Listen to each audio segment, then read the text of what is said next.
Hello everyone, welcome back to the channel. In today's video, I'm going to show you how to fix Sunjo pressure washer not turning on. So in order to fix this issue, first you need to understand why you are actually facing this problem. So it may be due to an inadequate extension cord or a blown fuse.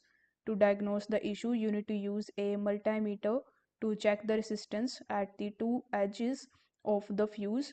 If it is not around zero, you need to suspect the capacitor and replace it if necessary.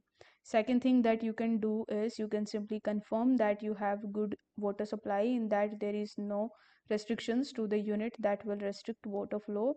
If this checks out okay, it's very possible that there could be the internal problems such as some seals that might be dry rotted or worn out in need of replacement.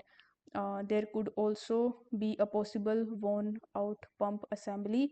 So you need to click on the link below for further troubleshooting tips, and if you need to reseal the value and inspect the pump's values, you need to reach out to the manufacturer phones covered in the publication.